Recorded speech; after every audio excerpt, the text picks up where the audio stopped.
मोनसे गिदिर खौरां जम्मू काश्मीराव फिन आरोबाव उदखारिनि गाग्लोबनाय फिन आरोबाव जम्मू काश्मीरनि राजौरी जिल्लानि गुंडा खावास गामियाव भारतारि रौनिया हानजानि बादायाव उदखारिफ्रा गाग्लोबदों।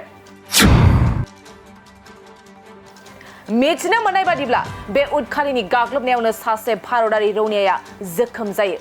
थारैनो जम्मू काश्मीराव आथिखालाव उदखारिनि गाग्लोबनाया मोनसेनि उनाव मोनसे जाफ्लेबाय थागासिनो दं।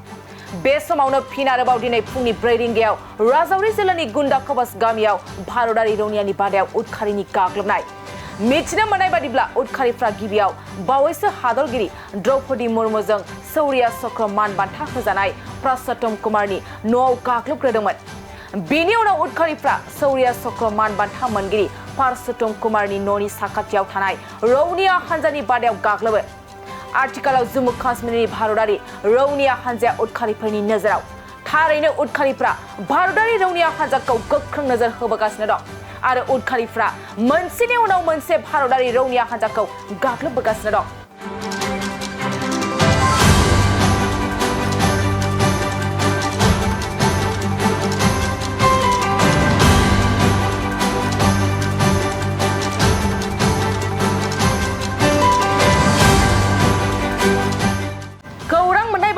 जम्मू काश्मीरनि राजौरी जिल्लानि गुंडा खावास गामियाव भारतारि रौनिया हानजानि बादायाव उदखारिनि गाग्लोबनायनि उनाव भारतारि रौनियानि गोख्रों अपारेशना सोलिगासिनो दं।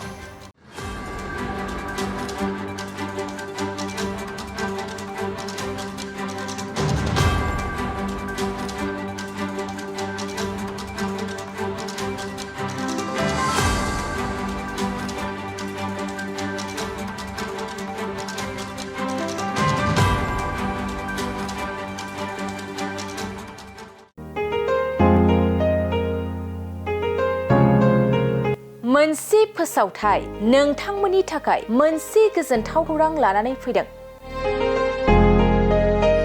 अदालगुरि जिल्लानि सिङाव थानाय डिमाकुसि बरंगाजुलिनि पिपल हलियाव लानानै फैदों नोंथांमोननो लेब्रा मुंनि गंसे गोदान रिजर्ट।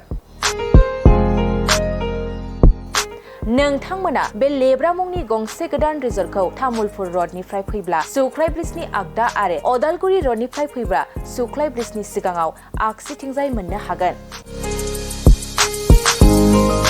लेब्रा मुंनि गंसे गोदान रिजर्टआ नोंथांमोननो गोसोबायदि सुबिदा खालामनानै होनाय जादों। नोंथांमोना बे लेब्रा रिजर्टआव बर'नि गासै जाग्रा जामुंखौनो मोननो हानायजों लोगोसे बेवहाय नोंथांनि सुबिदा बायदि अर्डार खालामनानै जानो हागोन। जुदि नोंथांमोना तामुलपुरनिफ्राय अदालगुरिसिम थांनाय समाव ओंखामजों लोगोसे बायदिसिना जालांनो गोसो दंब्ला नैबे 8638879656 जानबुं नम्बराव कल खालामनानै सिगांग्रो अर्डार खालामहरनो हागोन।